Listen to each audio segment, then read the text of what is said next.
ഗുജറാത്ത് കലാപം നമുക്കറിയാം അതൊരു യാഥാർത്ഥ്യമായിരുന്നു എന്നത്. അത് പരാമർശിക്കുന്നത് ഏതെങ്കിലും തരത്തിൽ ആ ചിത്രത്തിനെതിരെയുള്ള ഒരു വികാരമാക്കി മാറ്റേണ്ടതുണ്ടോ? അത് നിങ്ങളെ അസ്വസ്ഥപ്പെടുത്തേണ്ടതുണ്ടോ? ഇതിനകത്ത് പ്രധാനപ്പെട്ട പ്രശ്നം ഒരു ചിത്രം നിർമ്മിച്ചു എന്നുള്ളതല്ല അല്ല ഇതിനകത്ത് പ്രശ്നം. ആർക്കും ഏതൊരു ചിത്രം നിർമ്മിക്കാൻ അധികാരം ഇവിടെ ഇന്ത്യയിലുണ്ട്. ഇന്ത്യൻ ജനാധിപത്യത്തില് ഒരു സിനിമ നിർമ്മിക്കുന്നതിനകത്ത് ഒരു തർക്കം ആരെയും സംബന്ധിച്ചില്ല. അത് അനുകൂലമായ ചിത്രങ്ങളാവാം, പ്രതികൂലമായ ചിത്രങ്ങളാകാം. ഏത് ചിത്രം നിർമ്മിക്കുന്നതിനെ സംബന്ധിച്ച് ആരെയും സംബന്ധിച്ച് യാതൊരു തർക്കമില്ല. ഇവിടെ തർക്കം പ്രധാനമായിട്ട് ഞാൻ മനസ്സിലാക്കുന്നത് ഇതിനകത്ത് ഈ ചിത്രം ഒരു രാഷ്ട്രീയ ചിത്രമാണ്. എന്തുകൊണ്ട് രാഷ്ട്രീയ ചിത്രം നിർമ്മിച്ചുകൂടാ? വളരെ ധൈര്യസമേതം പൃഥ്വിരാജ് നേരത്തെ തന്നെ വ്യക്തമാക്കേണ്ടതാണ്. വളരെ നട്ടലോട് നേരത്തെ തന്നെ പറയേണ്ടിയിരുന്നു, ഞാൻ ഈ ഒരു ചിത്രം നിർമ്മിക്കുന്നത് എമ്പുരാന്നുള്ള പേര് നൽകുന്നത് ഗുജറാത്തിലെ ഗോദ്രയിൽ നടക്കുന്ന സംഭവത്തിന്റെ അടിസ്ഥാനത്തിലാണ് എന്ന് അദ്ദേഹത്തിന് പറയാമായിരുന്നല്ലോ. പക്ഷേ നിർഭാഗ്യവശാല് ആ തരത്തിലുള്ള യാതൊരു പ്രചരണവും ഒരു പറച്ചിലും അദ്ദേഹത്തിന്റെ ഭാഗത്തുണ്ടായില്ല. അദ്ദേഹം ചിത്രം നിർമ്മിച്ചു, അത് രാഷ്ട്രീയ ചിത്രമാണ്. രാഷ്ട്രീയ ചിത്രങ്ങളെ നെഞ്ചോട് ചേർത്ത് പിടിച്ചുള്ള പാരമ്പര്യമാണ് കേരളത്തിലുള്ളത്. നമ്മൾ നേരത്തെ ഇവിടെ ലാൽ സലാം ഇറങ്ങിയിട്ടുണ്ട്, സഖാവ് ഇറങ്ങിയിട്ടുണ്ട്, അറബിക്കഥകൾ ഇറങ്ങിയിട്ടുണ്ട്, രക്തസാക്ഷി സിന്ദാബാദ് ഇറങ്ങിയിട്ടുണ്ട്. ഈ ചിത്രങ്ങൾക്കെതിരായിട്ടൊന്നും ഒരു ഭാഗത്തും ആക്ഷേപമൊന്നും ഉണ്ടായിട്ടില്ല. ഇതിൽ ആക്ഷേപം പ്രധാനമായിട്ട് വരുന്നത് ഈ ചിത്രത്തിന് എമ്പുരാൻ എന്നുള്ള പേര് നൽകുകയും ആ ചിത്രത്തിന്റെ പ്രമേയത്തെ സംബന്ധിക്കുന്ന നേരത്തെയുള്ള ഒരു വിശകലനം സംബന്ധിച്ച് വന്നിട്ടില്ല എന്നുള്ളതാണ് നമ്മൾ മനസ്സിലാക്കേണ്ട വസ്തുത. അതൊന്ന്. രണ്ടാമത്തെ ഒന്നുള്ളത്, ഇതൊരു ഗോദ്ര സംഭവത്തിന്റെ അല്ലെങ്കിൽ ഗുജറാത്ത് സംഭവത്തിന്റെ പൂർണ്ണമായുള്ള വിവരണമാണോ? അങ്ങനെ അല്ലല്ലോ. ഞാൻ മനസ്സിലാക്കുന്നത് ഒരു ഏകപക്ഷീയമായ ചിത്രമാണ്, ഒരു ചരിത്രപരമായിരിക്കുന്ന വസ്തുതയുള്ള ചിത്രമല്ല. ഈ ഗോദ്ര സംഭവത്തിന്റെ തുടക്കം കുറിക്കുന്നത് അവിടെ ഉണ്ടായിരുന്ന കർസേവകരായിരിക്കുന്ന നൂറുകണക്കിന് ആളുകളെ ട്രെയിനിൽ വെച്ച് കത്തിക്കുന്നതാണ്. ആ കത്തിക്കുന്നതിന്റെ ചിത്രം ഇവിടെ സിനിമയിലുള്ളത്. സിനിമയിൽ കാണിക്കുന്ന ഏതോ ഒരു ട്രെയിൻ കത്തിക്കൊണ്ട് വെക്കുന്നു, അതിന്റെ ചിത്രം മാത്രമാണ് സിനിമയിൽ വരുന്നത്. കൃത്യമായിട്ട് ആസൂത്രിതമായിട്ട് ചില ആളുകള് കർസേവകന്മാരെ ട്രെയിനിൽ വെച്ച് കത്തിക്കുന്നതിന്റെ ചിത്രമുണ്ട്. ആ ചിത്രം സിനിമയിൽ വന്നിട്ടില്ലല്ലോ. എങ്ങനെ ഒരു സിനിമ എടുക്കണം, അത് അവതരിപ്പിക്കണം, അതിന്റെ കഥ പറച്ചിൽ എങ്ങനെ വേണം എന്നതൊക്കെ അത് അവരുടെ ആ സിനിമ എടുക്കുന്നവരുടെ തീരുമാനമാണല്ലോ. അവരുടെ ഇഷ്ടത്തിനനുസരിച്ചാണല്ലോ അവർ ആ സിനിമ എടുക്കുന്നത്. അതിനുള്ള സ്വാതന്ത്ര്യമാണല്ലോ അവർക്കുള്ളതും. അപ്പോ ആ കലാകാരന്റെ ആ അധികാരത്തിലേക്ക് കടന്നു കയറേണ്ടതുണ്ടോ? നിങ്ങൾ എന്തുകൊണ്ട് ഗുജറാത്ത് കലാപം കാണിച്ചു, അതിന്റെ മറ്റ് കലാപങ്ങൾ കാണിച്ചില്ല, അല്ലെങ്കിൽ അതിന്റെ മറ്റ് സംഭവങ്ങൾ കാണിച്ചില്ല എന്നൊക്കെയുള്ള ചോദ്യത്തിന് വല്ല പ്രസക്തിയുമുണ്ടോ? അവർ എന്താണോ ആ കഥയിൽ പറയാൻ ഉദ്ദേശിക്കുന്നത് അത് അവർ കാണിക്കുന്നു, അത്രമാത്രമല്ലേ ഉള്ളൂ. നിങ്ങൾ പ്രശ്നങ്ങൾ വളച്ചൊടിക്കല്ലേ. പ്രധാനമായിട്ടുള്ള ചോദ്യം വരുന്നത് ഈ ചിത്രം നിർമ്മിക്കുവാനുള്ള അധികാരം പൃഥ്വിരാജിനെ സംബന്ധിച്ചുണ്ട്. പക്ഷേ അയാൾക്കൊരു നട്ടല് വേണമായിരുന്നു. സംവിധായകൻ എന്നാണ് ഇപ്പോൾ പൃഥ്വിരാജ് ഈ ഒരു നിലപാടെടുത്തതുകൊണ്ടും ഈ ചിത്രം എടുത്തതുകൊണ്ടും അറിയപ്പെടുന്നത്. അല്ല, അവിടെ ഗുജറാത്തിലെ ഗോദ്രയിലെ ട്രെയിൻ കത്തിച്ച് ന്യായീകരിക്കുകയാണല്ലോ ഇദ്ദേഹം ചെയ്യുന്നത്. അതിന് ഇദ്ദേഹം തെറ്റാന്ന് പറയുന്നില്ലല്ലോ. ഇത് ഇല്ലാതെ കണ്ട അദ്ദേഹം അവിടെ മുസ്ലിം വംശഹത്യ നടത്തി എന്നുള്ള പ്രചരണമാണ് നടത്തുന്നത്. അങ്ങനെയാണല്ലോ. അത് അവിടെയാണ് പ്രശ്നം വരുന്നത്. നിങ്ങൾ ട്രെയിൻ കത്തിക്കുന്നതിനടക്കം എല്ലാം ചേർത്തിരുന്നുവെങ്കിൽ ഒരു ചരിത്രപരമായിട്ടുള്ള വസ്തുതയാകുമായിരുന്നു. എനിക്കൊന്ന് കേൾക്കുന്നില്ല കേട്ടോ. താങ്കൾ പറയുന്നത് എനിക്ക് കേൾക്കാൻ വ്യക്തമാണ്. ഇത് ഒരു ചരിത്രപരമായ സിനിമയാണെന്ന് എനിക്കൊരിക്കലും തോന്നിയിട്ടില്ല. ഇതൊരു രാഷ്ട്രീയ പക്ഷപാതമുള്ള സിനിമ അദ്ദേഹം ഇറക്കിയിരിക്കുന്നു. അത് പൃഥ്വിരാജിന് അധികാരമുണ്ട്. അദ്ദേഹത്തിന്റെ രാഷ്ട്രീയത്തിന് യോജിക്കുന്ന രീതിയിൽ അദ്ദേഹം മാത്രത്തിൽ രാഷ്ട്രീയം നേരത്തെ പറഞ്ഞിട്ടുണ്ടല്ലോ. അവിടെ അദ്ദേഹം പോയിട്ട് അവിടെ ലക്ഷദ്വീപിൽ കാണിച്ചിട്ടുള്ള വിക്രസുകൾ എല്ലാവരും സംബന്ധിച്ച് നല്ല നിശ്ചയമുണ്ടല്ലോ. അദ്ദേഹം അതേപോലെ തന്നെ ഇടയ്ക്കൊരു സിനിമ പിടിക്കാൻ വേണ്ടി പോയി വാര്യം കുതിനെ കുറിച്ച്. അതിന് അദ്ദേഹത്തിന് അധികാരമുണ്ട്. വിരോധമൊന്നും ആരെയും സംബന്ധിച്ചുമില്ല. പക്ഷെ മറിച്ചെന്നുള്ളത്, അദ്ദേഹം നിർമ്മിക്കുന്ന സിനിമയെ സംബന്ധിച്ച് ആരെങ്കിലും വിമർശിക്കുന്ന സമയത്ത് ആ വിമർശനത്തെ എതിർക്കുന്നതാണ് പ്രശ്നം. ആർക്കും സിനിമ പിടിക്കാൻ അധികാരം ഉണ്ടെങ്കിൽ ആ സിനിമയെ വിമർശിക്കാൻ അധികാരമുണ്ട്. ശ്രീ എൻ നന്ദകുമാർ, ആ സിനിമയെ എന്തിന് എതിർക്കണം? എന്തിന് ഇപ്പോൾ ഡീഗ്രേഡ് ചെയ്യാനുള്ള ശ്രമങ്ങൾ നടക്കുന്നതിന് പിന്നിൽ പോലും ഇത്തരം ശക്തികളാണോ എന്ന സംശയം ഉയരുന്നുണ്ട്. കാരണം ആ ചിത്രത്തിന്റെ ആദ്യ ദിവസം തന്നെയാണ് അത്തരം ആസൂത്രിതമായ നീക്കങ്ങളൊക്കെ നടക്കുന്നത്. ഇപ്പോൾ ചിത്രം ഞാൻ ഇന്ന കാര്യങ്ങൾ പറയും എന്ന് പറഞ്ഞുകൊണ്ടല്ലല്ലോ ഒരു സംവിധായകരും ചിത്രം എടുക്കുക. അല്ലെങ്കിൽ അങ്ങനെ ഒരു പ്രീ ബോർഡ് നൽകിക്കൊണ്ട് ഒരു ചിത്രം ഇറക്കണമെന്ന നിയമവുമില്ല. അവർക്ക് അവരുടെ ചിത്രം അവർ പറയാൻ ഉദ്ദേശിക്കുന്നത് എങ്ങനെയാണെന്ന് വെച്ചാൽ പറയാം. അത് എങ്ങനെ പ്രൊമോട്ട് ചെയ്യണമോ അത് ആ രീതിയിൽ പ്രൊമോട്ട് ചെയ്യാം. അതിനൊക്കെ എന്തിനാണ് നമ്മൾ നിബന്ധനകൾ വെക്കുന്നത്? അല്ലെങ്കിൽ ഇങ്ങനെ തന്നെ വേണമെന്ന നിബന്ധനയല്ലല്ലോ ഇതിനകത്ത്. പ്രധാനമായിട്ട് പറയുന്ന ആൾക്ക് അവരുടെ അഭിപ്രായം രേഖപ്പെടുത്തുവാനുള്ള സ്വാതന്ത്ര്യം കൂടി നാട്ടിലുണ്ട്. സിനിമ പിടിക്കാൻ എത്രത്തോളം സ്വാതന്ത്ര്യം പൃഥ്വിരാജിനുണ്ടോ അതേ അധികാരം തന്നെ അതിന് വിമർശിക്കാൻ മറ്റുള്ളവർക്കും ഉണ്ട്. അത് നമ്മൾ മനസ്സിലാക്കേണ്ടതാണ്. കാരണം പൃഥ്വിരാജ് എന്ന് പറയുന്ന സിനിമാ നിർമ്മാതയുടെ സംവിധായകൻ, ഇതിനകത്ത് അദ്ദേഹത്തിൻ്റെതായിട്ടുള്ള ചില അജണ്ടകളുണ്ട്. ആ അജണ്ടകൾ അദ്ദേഹം കൃത്യമായിട്ട് അവിടെ ഇംപ്ലിമെന്റ് ചെയ്യുന്നു. അതിൽ അധികാരം അയാൾക്കുണ്ട്, ആർക്കും തർക്കമൊന്നും അതിനെ സംബന്ധിച്ചില്ല. പക്ഷെ ഈ ചിത്രത്തെ അദ്ദേഹം ആദ്യം പറഞ്ഞത് ലൂസിഫറിന്റെ സെക്കൻഡ് പാർട്ട് എന്നാണ്. എങ്ങനെ ലൂസിഫറിന്റെ സെക്കൻഡ് പാർട്ട് ആവുക? ഞാൻ ലൂസിഫർ കണ്ട ആളാണ്, എങ്ങനെ അതിന് സെക്കൻഡ് പാർട്ട് ആവും എന്ന് പറയൂ. ഈ ചിത്രം ലൂസിഫറിന്റെ സെക്കൻഡ് പാർട്ട് ആണോ അതോ ഗോദ്ര സംഭവത്തിന്റെ അടിസ്ഥാനത്തിലാണോ? അത് വ്യക്തമാക്കണം ശരിക്ക്. ഇത് ലൂസിഫറിന്റെ സെക്കൻഡ് പാർട്ട് ആണെന്ന് നിങ്ങൾ പറഞ്ഞാല് അല്ല എന്ന് എനിക്ക് തർപ്പിച്ച് പറയാൻ വേണ്ടി സാധിക്കും. ഇത് കൃത്യമായിട്ട് അദ്ദേഹത്തിന്റെ രാഷ്ട്രീയ ലക്ഷ്യത്തെ മുൻനിർത്തിയുള്ള ചിത്രമാണ്. ആ ചിത്രം നിർമ്മിക്കുവാനുള്ള അധികാരം അദ്ദേഹത്തിനുണ്ട്. പക്ഷെ അതാണെന്ന് പറയുവാൻ തന്റെ ഇടമേള് കാണിക്കണം. ഈ തന്റെ ഇടമാണ് കാണിക്കാതിരിക്കുന്നത്. ശരി ശരി, ഞാൻ ചോദിക്കുന്നത് ഇപ്പോൾ ഈ നേതാക്കൾ ഉൾപ്പെടെയുള്ളവർ നേരിട്ടെത്തി അല്ലെങ്കിൽ നേരിട്ട് തന്നെ ഇത്തരമൊരു വിമർശനം ഇതിനെതിരെ ഉന്നയിക്കുകയാണ്. അത് സിനിമ എന്ന് പറഞ്ഞുകൊണ്ടല്ല എങ്കിൽ പോലും നമ്മൾ അതിന് താഴെയുള്ള കമന്റുകളൊക്കെ വായിച്ചാൽ ഇതിനെങ്ങനെ സെൻസർ ബോർഡ് അംഗീകാരം നൽകി എന്നതുൾപ്പെടെയുള്ള നിരവധിയായ കമന്റുകൾ ഈ സംഘപരിവാർ അനുകൂല മനസ്സുള്ളവരൊക്കെ ചോദിക്കുന്നു. ഇങ്ങനെ ഇരുന്ന് പോസ്റ്റ് ഇട്ടാൽ പോരാ, ഇങ്ങനെ ഇരുന്ന് പോസ്റ്റ് ഇടാനാണോ നിങ്ങളെ പോലെ ഉള്ളവർ ഉള്ളത് എന്ന് ചോദിക്കുകയാണ്. അപ്പോൾ മറ്റൊരു തരത്തിലേക്ക് മറ്റൊരു ലെവലിലേക്കൊക്കെ ഇത് കൊണ്ടുപോകാനുള്ള ശ്രമമുണ്ടോ എന്ന് പോലും സംശയിക്കുന്നു. താങ്കൾ പറഞ്ഞതുപോലെ ഒരു സിനിമ വരുന്നു, അതിൽ നിങ്ങൾക്ക് എന്തെങ്കിലും വിമർശനം ഉണ്ടെങ്കിൽ വിമർശനം ഉന്നയിക്കുന്നതിന് ആരും ഇവിടെ എതിരല്ല. വിമർശനം ഉന്നയിക്കാനും പറയാനും ഒക്കെ ഉള്ള അധികാരം നമുക്കുണ്ട്. പക്ഷേ ഇന്ന് ശശികല ഉപയോഗിച്ചിരിക്കുന്ന വാക്കുകൾ ആ നിലയിലുള്ളതാണോ, വെറും വിമർശനത്തിൻ്റെതാണോ എന്ന് എനിക്കറിയില്ല. കാരണം അതിൽ ഒരു വരി ഞാൻ വായിക്കാം. BJPക്ക് ഏത് ഭാര്യൻ കുന്നേൽ ചാടിയാലും ചട്ടിയോളം അത്ര തന്നെ. സുഡാപ്പികൾ എന്തായാലും BJPക്ക് വോട്ട് ചെയ്യില്ല. ചെയ്യുന്നവരെയും ചെയ്യാൻ ഉദ്ദേശിക്കുന്നവരെയും മാറ്റിക്കാൻ ഭാര്യൻ കുന്നനല്ല. ഓന്റെ ബാപ്പ വിചാരിച്ചാൽ നടക്കൂല.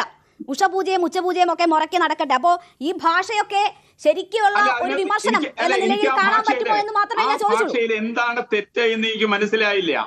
ഇത് വാര്യൻ കുന്നൻ ഇറക്കാൻ തീരുമാനിച്ച ആള് അതേ ഭാഷയിൽ തന്നെ മറ്റൊരു ചിത്രം ഇറക്കുന്നു. അയാൾക്ക് സ്വാതന്ത്ര്യമുണ്ട്. അയാൾക്ക് സ്വാതന്ത്ര്യമുള്ളതിന്റെ പേരിലാണ് ഒരു സെൻസർ ബോർഡ് അനുവാദം കൊടുത്തത്. അത് നരേന്ദ്രമോദി സർക്കാർ ഭരിക്കുന്ന സർക്കാരാണ് കൊടുത്തിട്ടുള്ളത്. ഇത് നേരത്തെ പല കാലത്തോട് പല സിനിമയ്ക്ക് അംഗീകാരം കിട്ടിയിട്ടില്ലല്ലോ.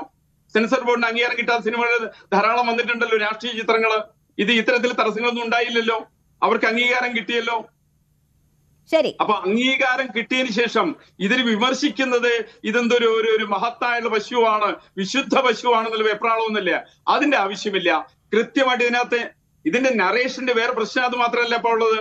ഇതിനകത്ത് മുൻകൂട്ടി പണം വാങ്ങിക്കുന്നു. ഇതിന്റെ പൃഥ്വിരാജ് അടക്കമുള്ള ആളുകൾ പണം മുൻകൂർ പറ്റിയിട്ടുണ്ട്. എത്ര ദിവസക്കാലത്ത് മുൻകൂറായിട്ടുള്ള പണമാണ് പറ്റിയിരിക്കുന്നത്?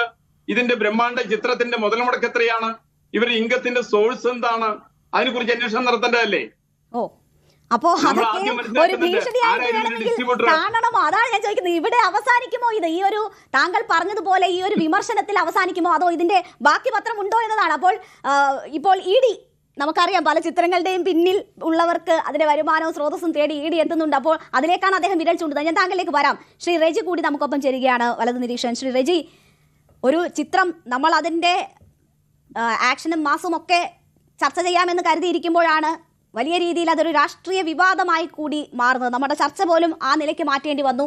ഇപ്പോൾ ജയനന്ദകുമാറും ശശികലയും ഒക്കെ അതിനെതിരെ പോസ്റ്റ് ഇട്ടിരിക്കുകയാണ്. വെള്ളിയാഴ്ചയും വലിയ പെരുന്നാളും ഒന്നിച്ച് വന്നിട്ടും ഒന്നും സംഭവിച്ചിട്ടില്ല, ബാപ്പ വന്നാലും ഒന്നും സംഭവിക്കില്ല എന്നൊക്കെ പറയുന്നു. അതിന് പിന്നാലെ ഇതിന്റെ സ്രോതസ് എന്താണ് എന്നൊക്കെ ചോദിച്ചുകൊണ്ട് നമ്മളുടെ ഈ പാനലിസ്റ്റിലെ EN നന്ദകുമാറും പറഞ്ഞു നിർത്തുകയാണ്. അപ്പോൾ ഒരു വലിയ വിവാദത്തിലേക്ക് ഈ ചിത്രം മാറുമോ? കേരള രാഷ്ട്രീയത്തെ പിടിച്ചു കുലുക്കുന്ന തരത്തിൽ എമ്പുരാൻ എത്തുമോ? ജനാധിപത്യ രാജ്യമാണ്. ജനാധിപത്യ രാജ്യത്തിലെ ജനങ്ങൾക്ക് അവകാശങ്ങളുണ്ട്. നമ്മളൊരു സ്വാതന്ത്ര്യത്തിൽ ജീവിക്കുന്നവരാണ്, അഭിപ്രായ സ്വാതന്ത്ര്യത്തിൽ ജീവിക്കുന്നവരാണ്. നമ്മുടെ എൻ്റർടൈൻമെൻറ്റ് രംഗത്ത് വരുന്ന ഒരു അഭിപ്രായ സ്വാതന്ത്ര്യത്തെ അല്ലെങ്കിൽ ഒരു ആവിഷ്കാര സ്വാതന്ത്ര്യത്തെ എന്തിനാണ് ഭയക്കുന്നത്? നമ്മുടെ രാജ്യത്തെ ഒരു സിനിമ, എത്രയോ പേരാണ് ഈ രംഗത്ത് പ്രവർത്തിക്കുന്നത്. അതിൻ്റെ ആ ഒരു എൻ്റർടൈൻമെൻറ്റ്, അതിൻ്റെ ഒരു എന്താ പറയുക, ആ ഒരു ആവിഷ്കാര സ്വാതന്ത്ര്യം ഒരു കലയെ സമ്പുഷ്ടമാക്കുമ്പോൾ അതിൻ്റെ രാഷ്ട്രീയ ചേരുവതിരിവ് നോക്കാതെ അതിനെ നമ്മൾ എന്തിനാണ് അതിനെ ഇങ്ങനെ രാഷ്ട്രീയമായ ഒരു അസഹിഷ്ണുതയോടുകൂടി കാണുന്നത്? നമ്മുടെ രാജ്യത്ത് വളർന്നു വരുന്ന അഭിപ്രായ സ്വാതന്ത്ര്യത്തിനെതിരെയുള്ള അസഹിഷ്ണുതയുടെ ഒരു ബഹിർസ്ഫുരണമായിട്ടല്ലേ നമുക്കിതിനെ കാണാൻ കഴിയൂ. ഒരു ചിത്രം വരുന്നു, എത്രയോ രാഷ്ട്രീയ ചിത്രങ്ങൾ നമ്മുടെ സംസ്ഥാനത്ത് ഇതിനു മുമ്പ് ഉണ്ടായിട്ടുണ്ട്. എത്ര ഭംഗിയായി കേരളവും അല്ലെങ്കിൽ ഇന്ത്യ മഹാരാജ്യവും അതിനെയൊക്കെ വരവേറ്റിട്ടുണ്ട്. എന്നാൽ ഇത് ഒരു സംഭവത്തെ അടിസ്ഥാനമാക്കുന്നു എന്ന് ഊഹിക്കുന്നതിനോടൊപ്പം ഇന്ത്യയുടെ യാഥാർത്ഥ്യത്തിൽ ഇവിടെ നടന്ന ചില സംഭവങ്ങളിലേക്കുള്ള ഒരു വിരൽ ചൂണ്ടുന്ന സൂചകങ്ങൾ മാത്രമല്ലേ അത് നൽകുന്നുള്ളൂ. അതുമാത്രമല്ല, അതിൻ്റെ കലാമൂല്യത്തെ ഉൾക്കൊള്ളുക, അതിനുവേണ്ടി ത്യാഗം സഹിച്ച, അതിൻ്റെ പിന്നിൽ പ്രവർത്തിച്ച എന്താണ് അതിൻ്റെ അണിയറ പ്രവർത്തകർ, അല്ലെങ്കിൽ അതിനുവേണ്ടി വരുന്ന ഒരു വലിയ എഫേർട്ടുണ്ട്. അത് നമ്മുടെ എൻ്റർടൈൻമെൻറ്റ് ഇൻഡസ്ട്രിക്ക്, അതായത് നമ്മുടെ കേരളത്തിലെ സിനിമാ വ്യവസായം വലിയ പ്രതിസന്ധിയെ നേരിട്ടുകൊണ്ടിരിക്കുകയാണ്. എത്രയോ തൊഴിലാളികളാണ് ഈ രംഗത്തുള്ളത്. ഇതൊരു വ്യവസായമായി മാറിയിരിക്കുന്നു. ആ വ്യവസായത്തെ അതിൻ്റെ ഒരു കലാമൂല്യം ഉൾക്കൊണ്ടുകൊണ്ട് അതിനെ ഒരു കലാപരമായിട്ട് കാണുന്നതിന് പകരം അതിനെ വർഗീയവൽക്കരിച്ചുകൊണ്ട് അതിനെ രാഷ്ട്രീയ ചേരുതിരിവിലേക്ക് വരുത്തിക്കൊണ്ട് എന്തിനാണ് ഇങ്ങനെ നമ്മുടെ അന്തരീക്ഷത്തെ മലീമസമാക്കുന്നത്? അതൊരു എൻ്റർടൈൻമെൻറ്റ് ഇൻഡസ്ട്രി അല്ലേ? എന്തിനാണ് ഇത്ര അസഹിഷ്ണുത കാണിക്കുന്നത്? നമ്മുടെ സമൂഹത്തിൽ വളർന്നു വരുന്ന അസഹിഷ്ണുതയുടെ ഒരു പ്രതീകമായിട്ട് നമുക്ക് വേണമെങ്കിൽ ഇതിനെ കാണാം. എത്രയോ സിനിമകളാണ് ഒരു വർഷം 200-ലധികം സിനിമകളല്ലേ നമ്മുടെ സംസ്ഥാനത്ത് തന്നെ ഇറങ്ങുന്നത്. മാത്രമല്ല സെൻസർ ബോർഡ് അതിൻ്റെ ഉദ്യോഗസ്ഥർ അതിൻ്റെ A to Z പരിശോധിച്ചതിന് ശേഷമാണല്ലോ ഇതിന് അംഗീകാരം കൊടുക്കുന്നത്. നമ്മൾ അതിൻ്റെ ഒരു കലാമൂല്യത്തെ ഉൾക്കൊണ്ടുകൊണ്ട് അതിനെ ഒരു കലാരൂപമായി കണ്ടുകൊണ്ട് നമ്മുടെ ഒരു എൻ്റർടൈൻമെൻറ്റായി അതിനെ കണ്ടുകൊണ്ട് അതിനെ അംഗീകരിക്കുകയല്ലേ ഒരു മലയാളി അല്ലെങ്കിൽ ഒരു മനുഷ്യജീവി അല്ലെങ്കിൽ നമ്മുടെ ഒരു രാഷ്ട്രീയ സാഹചര്യത്തിൽ ജീവിക്കുന്ന ഒരാൾക്ക് ചെയ്യാൻ കഴിയുക? അതിനെ ഇത്ര അസഹിഷ്ണുതയോടെ നോക്കുന്നത് എന്താണ് രേണുക? തീർച്ചയായും അത് തന്നെയാണ് നമുക്കും ചോദിക്കാനുള്ളത്. എന്തിനാണ് അസഹിഷ്ണുത ചിത്രത്തോട് എന്നത്? ഞാൻ താങ്കളിലേക്ക് തിരിച്ചു വരാം. ഇപ്പോൾ സായി കൃഷ്ണൻ കൂടി നമുക്കൊപ്പം ചേരുകയാണ്. സായി, ഇപ്പോൾ സംഘപരിവാർ അനുകൂലിയായ നമ്മുടെ ചർച്ചയിൽ പങ്കെടുക്കുന്ന പാനലിസ്റ്റ് EN നന്ദകുമാർ പറയുന്നു, ഇതെന്തായാലും ലൂസിഫറിന്റെ 2ാം ഭാഗമല്ല. അദ്ദേഹം അത് ആവർത്തിച്ച് പറയും, ഇത് ഞങ്ങളുടെ ലൂസിഫർ അല്ല എന്ന് പറയണം. അപ്പോൾ എന്താണോ ലൂസിഫർ കണ്ട് ഓരോ പ്രേക്ഷകനും മനസ്സിൽ വിചാരിച്ചിരുന്നത്, 2ാം ഭാഗത്തിൽ അവർ എന്തൊക്കെയാണോ പ്രതീക്ഷിച്ചത് അവിടെ നിന്നൊക്കെ ഒരുപാട് മാറിപ്പോയി എന്നതാണ് ഈ ചിത്രത്തെക്കുറിച്ച് വരുന്ന ഒരു നിരീക്ഷണം എന്നത്. അത് എല്ലാവരും ആ രീതിയിൽ ഉൾക്കൊള്ളുന്നില്ല എങ്കിൽ പോലും കുറേ പേർക്കെങ്കിലും അങ്ങനെ ഒരു വികാരമുണ്ട്. അതിനോടൊപ്പം തന്നെ നമ്മുടെ ഈ ചർച്ചയിൽ ഉയർന്നു വന്ന മറ്റൊന്ന്, പൃഥ്വിരാജ് അദ്ദേഹത്തിന്റെ രാഷ്ട്രീയം അതിൽ കലർത്തിയിരിക്കുന്നു. അത് പ്രൊമോഷന്റെ സമയത്തോ മറ്റൊരു സമയത്തോ പുറത്തുവിടാതെ ഒളിച്ചു കടത്തിയിരിക്കുന്നു ഈ ചിത്രത്തിലൂടെ പൃഥ്വിരാജിന്റെ രാഷ്ട്രീയം എന്നതാണ്. സായി കൃഷ്ണൻ എങ്ങനെയാണ് അതിനെ കാണുന്നത്? First of all, EN Nandakumar എന്ന് പറഞ്ഞ വ്യക്തി ഇവിടെ വന്നിരുന്നിട്ട് കാര്യങ്ങൾ പറയാം. പക്ഷെ പൃഥ്വിരാജിന്റെ നട്ടെല്ലെണ്ണാനോ അല്ലെങ്കിൽ പൃഥ്വിരാജിന്റെ നട്ടെല്ലിനെ കുറിച്ച് ചോദിക്കാനോ ഒരു സിനിമ ഇറങ്ങിയതിനു ശേഷം ഈ വ്യക്തി എന്തിനത് ചെയ്യുന്നു എന്നുള്ളതിനെ കുറിച്ചിട്ട് എനിക്കൊരു ഐഡിയ ഇല്ല. ഇതിലൊരു നട്ടലിന്റെ പ്രശ്നമല്ല. ഒരു സിനിമ ഇറങ്ങുന്നതിന് മുമ്പ് ആ സിനിമയെ കുറിച്ചുള്ള വ്യക്തമായിട്ടുള്ള ക്ലൂകൾ ആ സിനിമയുടെ പ്രൊമോഷൻ മെറ്റീരിയൽസിനുണ്ട്. EN നന്ദകുമാർ എന്ന് പറഞ്ഞ വ്യക്തി ഈ സിനിമയുടെ ഒരു ട്രെയിലറോ ഒരു പോസ്റ്ററോ കണ്ടിട്ടുണ്ടെങ്കിൽ, ഇല്ലെങ്കിൽ അത്യാവശ്യം ലൂസിഫറിനെ കുറിച്ചിട്ട് ഇത്തിരിയെങ്കിലും പഠനം നടത്തിയിട്ടുണ്ടെങ്കിൽ ലൂസിഫറിൽ ഉണ്ടായിരുന്ന പൊളിറ്റിക്സ് എന്താണെന്നും എമ്പുരാൻ വരുമ്പോൾ അതിൽ കാണിക്കാൻ പോകുന്ന പൊളിറ്റിക്സ് എന്താണെന്നുള്ളതും ഇതിന്റെ ട്രെയിലർ ഇറങ്ങിയ സമയത്ത് അതിൽ കൃത്യമായിട്ട് ഉണ്ടായിരുന്നു സാർ. അപ്പൊ അത് കണ്ടിട്ട് നിങ്ങൾക്ക് മനസ്സിലായില്ല എന്നുള്ളത് നിങ്ങളുടെ പ്രശ്നമാണ്. അല്ലാതെ നിങ്ങൾ സിനിമ ഇറങ്ങി എല്ലാം കഴിഞ്ഞ് അതിൽ രാഷ്ട്രീയം പറയുന്നുണ്ട്, അതിൽ ഞങ്ങളെ പറയുന്നുണ്ട് എന്ന് പറഞ്ഞിട്ട് ഇത് മറ്റേ പരിപാടിയാണ്. CID മ്യൂസിയലുണ്ടല്ലോ, ഇത് എന്നെയാ പറഞ്ഞെന്ന് പറഞ്ഞിട്ട് വരുന്നുണ്ടല്ലോ ജഗതി, നമ്മളെ ജഗതി. അതേപോലെയാണ് ഇത് ഞങ്ങളെ പറഞ്ഞു എന്ത് പറഞ്ഞു സാർ? നോർത്ത് നിന്നൊക്കെ പ്രൊപ്പഗണ്ട മൂവി ഇവിടെ ഇറക്കി വിടുന്ന സമയത്ത് ഇതേ സംഘപരിവാർ ബെൽറ്റുകൾ പറഞ്ഞിരുന്നത് എന്താ? ഇതൊരു സിനിമയായിട്ട് കാണണം, ക്രിയേറ്റീവ് സ്പേസ് ആണ്, സ്വാതന്ത്ര്യമില്ലേ എന്നുള്ള ചോദ്യങ്ങളൊക്കെ ചോദിക്കലുണ്ടല്ലോ. നോർത്ത് നിന്ന് വരുന്ന പ്രൊപ്പഗണ്ട സിനിമകൾക്ക് നിങ്ങൾക്ക് അങ്ങനെ ഒരു വർത്താനം, ഇവിടുന്ന് നമ്മളൊരു പ്രൊഡക്റ്റ് വരുന്ന സമയത്ത് അതിനകത്ത് ഇതേപോലെ ആ സിനിമ ഞാൻ കണ്ടതാ രാവിലെ, അതിനകത്ത് 3 പാർട്ടികളെയും ഒരുപോലെ കുത്തിയിട്ടുണ്ട്. മുഖ്യമന്ത്രിയെ അടക്കം പറയുന്ന പല എലമെന്റുകളും വളരെ പ്രത്യക്ഷത്തിൽ അതിൽ കാണുന്നുണ്ട്. അവർക്ക് ആർക്കും ഇല്ലാത്തൊരു ഒരു അസഹിഷ്ണുതയുടെ ഫേസ് എന്തിനാണ് സംഘപരിവാറിന് വരുന്നത്? എന്തിനാണ് ഇവിടുത്തെ നേതാക്കന്മാർക്ക് ഇത്ര പൊള്ളുന്നത്? പൃഥ്വിരാജിന്റെ നട്ടെല്ലെണ്ണൻ ഇവരൊക്കെ ആരാ? പൃഥ്വിരാജ് അയാൾ ഇൻവെസ്റ്റ് ചെയ്ത പൈസയ്ക്ക് അയാൾ നല്ലൊരു പ്രൊഡക്റ്റ് എടുത്തു. സിനിമ ഇറങ്ങുന്നതിന് മുമ്പ് ഈ സിനിമ ഇങ്ങനെയാണ്, ഇതിൽ രാഷ്ട്രീയം പറയുന്നുണ്ട്. അങ്ങനെയാണെങ്കിൽ നിങ്ങൾ അന്ന് എന്ത് ചെയ്തിരുന്നു? ഇന്നീ പറഞ്ഞ നിങ്ങൾ അന്ന് പറയില്ലേ? ഇപ്പൊ നിങ്ങൾ പറയുന്നു ഇതിന്റെ സോഴ്സ് അറിയണം, ഇപ്പൊ നിങ്ങൾ പറയുന്നു ഇതിനകത്ത് ഇൻവെസ്റ്റ് ചെയ്ത പൈസയുടെ അളവ് നിങ്ങൾക്ക് അറിയണം എന്ന് നിങ്ങൾ പറയുന്നു. അപ്പൊ നിങ്ങൾ അത് അന്നേ ചോദിച്ചിട്ട് ഈ പ്രൊഡക്റ്റ് നിങ്ങൾ ഇറക്കാൻ സമ്മതിക്കാത്തൊരവസ്ഥയിൽ കാര്യങ്ങൾ മുന്നോട്ട് പോകുമായിരുന്നല്ലോ. ഈ പറഞ്ഞ പോലെ ഇതേ സർക്കാർ, ഇതേ സെൻട്രൽ ഗവൺമെന്റ് അടിയിലുള്ള സെൻസർ ബോർഡ് ആണല്ലോ കൊണ്ടുപോയി സെൻസർ ചെയ്യുന്ന സമയത്ത് എന്തുകൊണ്ട് പറഞ്ഞില്ല, തടഞ്ഞില്ല? അപ്പൊ ഇതൊക്കെ എന്ന് പറഞ്ഞു കഴിഞ്ഞാൽ ഒരു പ്രൊഡക്റ്റ് ഇറങ്ങുന്നു, ഒരു സിനിമയാണ്, സിനിമയെ സിനിമയായിട്ട് കാണുക.